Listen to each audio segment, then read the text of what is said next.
Good morning children. हमारा समास बिंदु चल रहा था। आज हम उसके भेदों पर चर्चा करेंगे, लेकिन इसको शुरू करने से पहले कुछ बच्चों का मैसेज था कि मैम आपने कल बताया कि समास का विलोम व्यास होता है और समास का मतलब होता है जोड़ना और व्यास का मतलब अलग होना, तो संधि विग्रह का मतलब भी तो अलग करना होता है ना। तो व्यास ही क्यों? क्योंकि देखिए यहाँ पर भी हमारा क्या है, उपसर्ग है। यहाँ पे सम प्लस आस उपसर्ग है और इसका क्या है, वी प्लस आस है ना। वी मीन्स होता है अन्य और आस मीन्स बिठाना, मतलब दूसरी जगह बिठाना, बैठना या बिठाना। तो यहाँ पर क्या है, मैंने आपको पहले भी बताती थी कि जिस फॉर्म में क्वेश्चन पूछा जाता है उसी फॉर्म में हम आंसर देते हैं ना।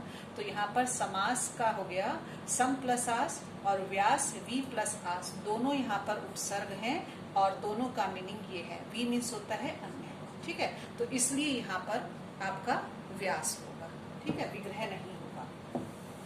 दूसरा, आज हम इसके भेदों पर चर्चा कर लेते हैं। मैंने कल आपको इसके समास के 6 भेद बताए थे, यस। तो उसमें से मैंने आपको बता दिया था कौन कौन से हैं। यहाँ पर सबसे पहला मैं आपके सामने अव्ययी भाव समास लिखती हूँ, अव्ययी भाव समास, ठीक है। और दूसरा आपका तत्पुरुष समास और तीसरा द्वंद्व समास। आप ऐसे भी लिख सकते हैं और ऐसे भी लिख सकते हैं, ठीक है, द्वंद्व समास। और चौथा आपका है बहुब्री और पांचवा और छठा मैंने आपको बताया था कि वो आपके यहाँ से ही इसके तत्पुरुष समास के ही उपभेद हैं। एक तो हो गया आपका द्विगु समास और दूसरा आपका कर्मधारय समास, ठीक है। तो ये मूलतः 6 समास है, मूलतः 4 हैं, लेकिन उनके 2 हमारे जो समास हैं वो तत्पुरुष से निकले हुए हैं। तो हिंदी में हमारे 6 समास हैं। और ये कल मैंने आपको बताया ही था कि अव्ययी भाव में क्या होता है, पहला पद प्रधान होता है, तत्पुरुष में आपका दूसरा पद प्रधान होता है और द्वंद्व में आपके दोनों ही प्रधान होते हैं, ठीक है। और बहुब्री में दोनों, ना पहला ना दूसरा, और यहाँ पर कोई तीसरा ही होता है, दोनों गौण होते हैं।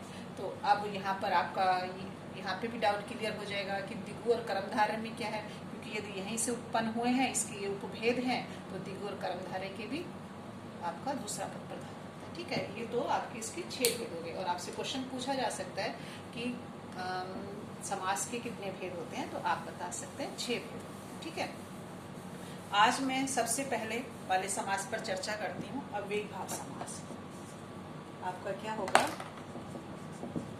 अव्ययी भाव समास, ठीक है। पहले क्या है, आप इसका मीनिंग समझिए। अव्ययी मीन्स क्या होता है, अव्यय आपने पढ़ा होगा, अविकारी शब्द में जिसमें कोई परिवर्तन ना होना, है ना। अविकारी शब्द परिवर्तन ना होना, इसका मीनिंग होता है, ओके।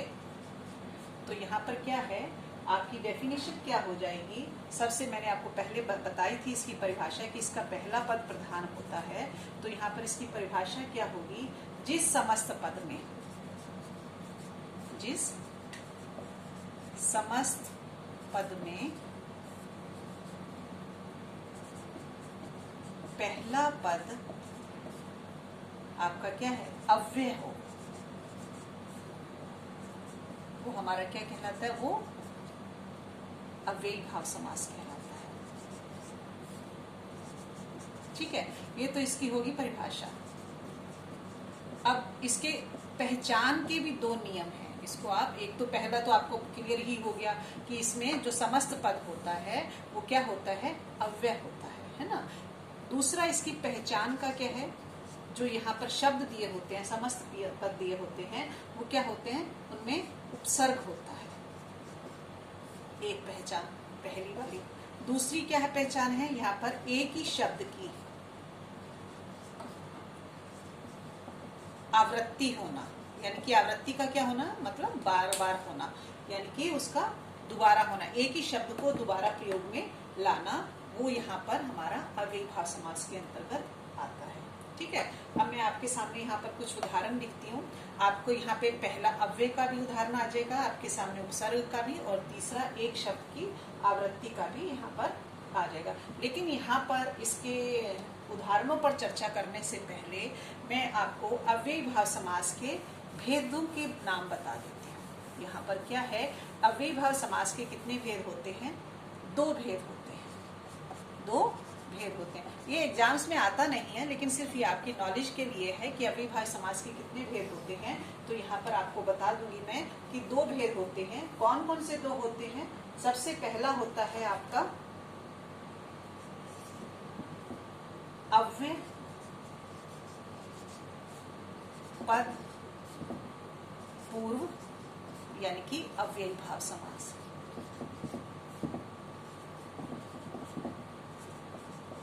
और दूसरा आपका होता है नाम धातु। नाम धातु नहीं, नाम पद पूर्व,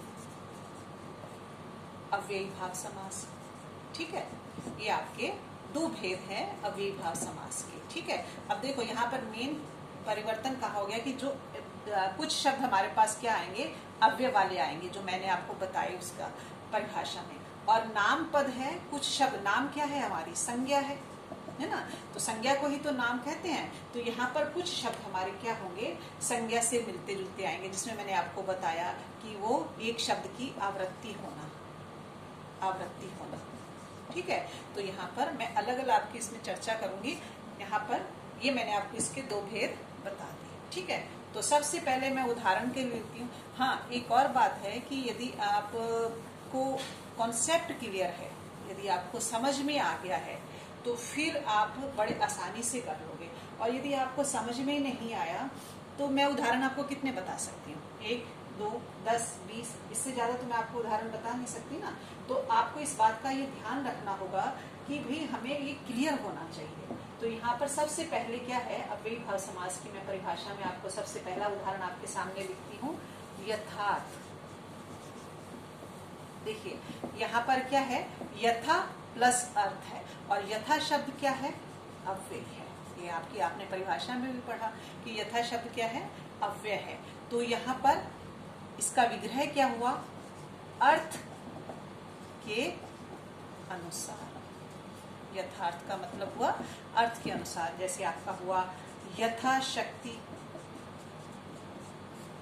शक्ति के अनुसार। ठीक है, दूसरा यथाक्रम। उदाहरण तो बहुत सारे हैं, बस आपको पढ़ना पड़ेगा, क्रम के अनुसार। ठीक है, क्रम के अनुसार, ये आपके बहुत सारे उदाहरण हैं। अब मैं आपके सामने यहाँ पर दूसरा मैंने आपको जो इसकी पहचान बताई थी, उस दूसरी पहचान के अंतर्गत मैं आपको बताती हूँ कि यहाँ पर अगला कौन सा, उपसर्ग वाला, उपसर्ग की पहचान बताई थी। तो उपसर्ग के कौन से हैं, जैसे मैंने लिखा भर पेट। यहाँ पर भर क्या है, उपसर्ग है। भर क्या है, यहाँ पर उपसर्ग है। तो इसका विग्रह क्या होगा, पेट भर, है ना। तो आपका दूसरा एक और मैं दे देती हूँ, भरसक। आप कहते हैं ना कि मैंने भरसक प्रयत्न किया, मैंने मतलब बहुत ज्यादा कोशिश की। शक्ति, सक मीन्स क्या होता है, यहाँ पर सक मीन्स होता है शक्ति। ठीक है, तो आपने यहाँ पर क्या किया, और भर आपका उपसर्ग है, मैंने पूरी शक्ति के साथ क्या किया, कार्य किया, तो आपका यहाँ पर भरसक हो जाएगा। ठीक है, भरमार, शब्द बहुत सारे हैं। मार, मार ये वो नहीं है पिटाई, मार पिटाई नहीं है। यहाँ पर भरमार के कहते हैं ना कि मेरे यहाँ खाने की बहुत भरमार है, अधिकता का मतलब है। भरमार का मतलब यहाँ पर क्या है, अधिकता का मतलब है। तो यहाँ पर ये पहला शब्द क्या है, हमारा उपसर्ग है। तो ये हमारा अव्ययी भाव समास के अंतर्गत आएगा। भरपाई, जैसे कहते हैं ना कि मैंने एक एक पाई आपकी भरपाई कर दी, मैंने सारी भरपाई कर दी, यानी कि मेरे पास एक भी पाई मीन्स होता है पैसा, है ना। तो भर उपसर्ग हो गया। तो यानी कि मैंने यहाँ पर आपकी पूरी भरपाई कर दी, जितना भी मैंने आपको पैसा देना था उसकी मैंने क्या कर दी, भरपाई कर दी। तो ये आपके यहाँ पर आपका अव्ययी भाव समास के अंतर्गत आएगा, क्योंकि यहाँ पर इसके उपसर्ग लगा हुआ था। दूसरा आपका यहाँ पर आ जाता है आजीवन।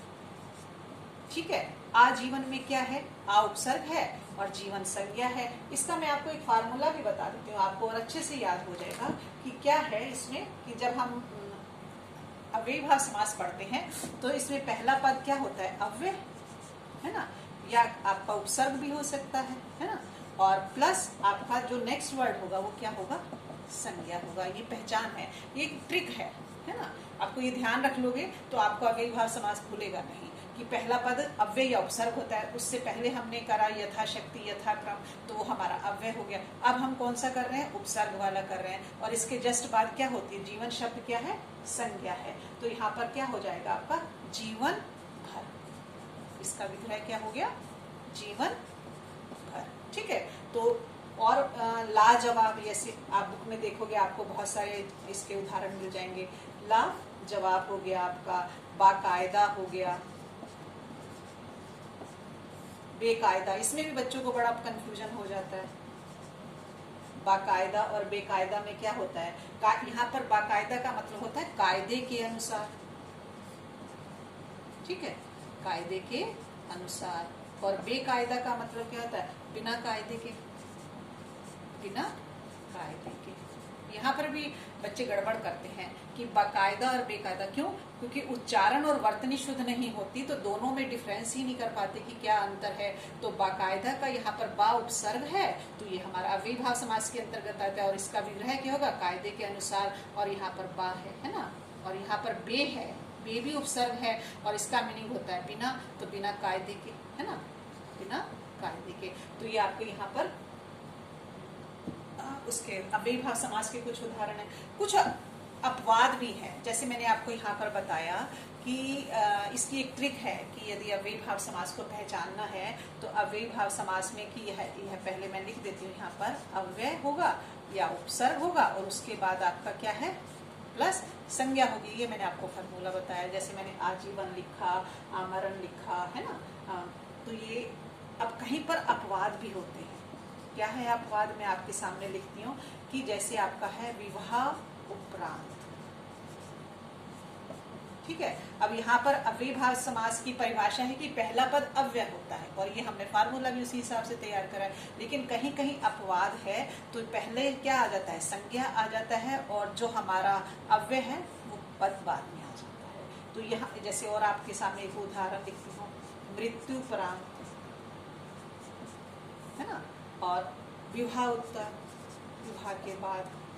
तो ये आपके बहुत सारे उदाहरण हैं। ये इसका विवाह उपरांत का क्या होगा, विवाह के उपरांत, उपरांत मीन्स क्या होता है, बाद, यानी कि विग्रह हो जाएगा विवाह के बाद। यानी कि देखो यहाँ पर क्या हो गया, आपका अव्यय पीछे चला गया, आपका बाद में हो गया, और संज्ञा शब्द आगे आ गया। मृत्यु उपरांत में भी मृत्यु उपरांत, तो मृत्यु के उपरांत, उपरांत मीन्स बाद में होता है। विवाह उत्तर, विवाह के इतर, इतर मीन्स होता है अलग, इतर मीन्स क्या होता है, अलग होता है।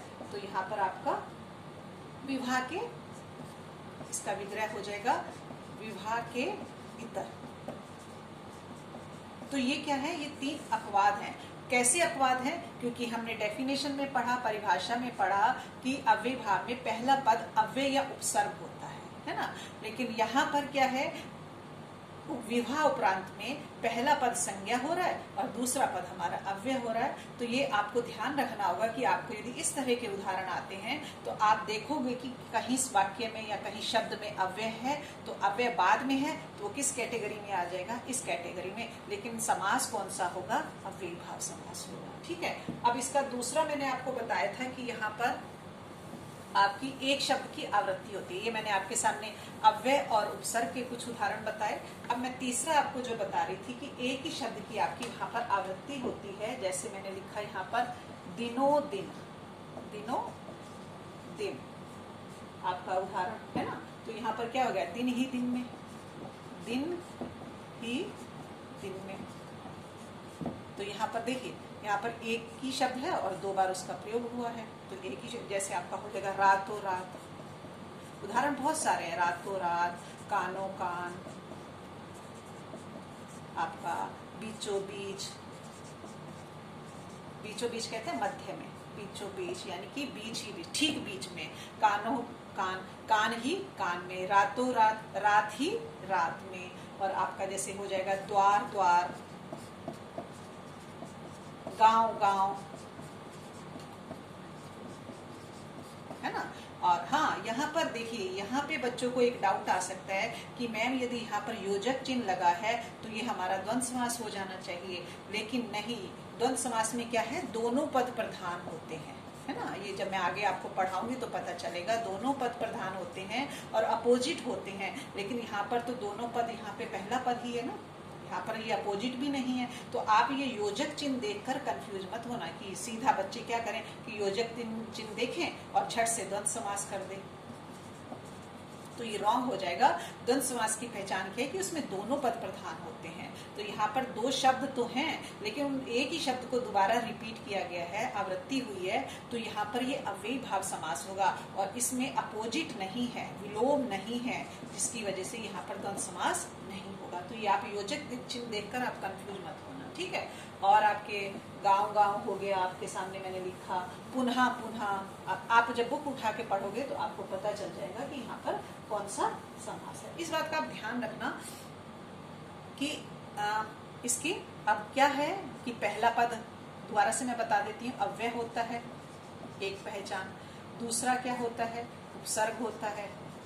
और तीसरा क्या होता है, एक ही शब्द की आवृत्ति होती है, यानी दोबारा। तो ये आपके मैंने उदाहरणों के सहित आपको अव्ययी भाव समास बता दिया, ठीक है। और इसका फार्मूला मैंने क्या बता दिया था कि पहला पद अव्यय, उपसर्ग और जस्ट उनके बाद क्या होता है, संज्ञा, ठीक है। जैसे मैंने आजीवन, आमरण, मरण तक, है ना। तो ये बहुत सारे आपके सामने उदाहरण के, आप जब बुक उठा के देखोगे तो आपको पता चल जाएगा। बस आप इसको याद रखोगे तो आपका, और इसकी परिभाषा में क्या है कि आपका पहला पद क्या होता है, प्रधान होता है ना। तो ये बात आपने ध्यान रखनी है, पहला पद प्रधान होता है। अब मैं आपके सामने दूसरा आपका तत्पुरुष समास पढ़ाती हूँ। तत्पुरुष समास हम ये मुझे उम्मीद है कि आपको आ गया होगा। और अगला इसका भेद है समास का दूसरा, तत्पुरुष समास, उस पर चर्चा कर लेते हैं।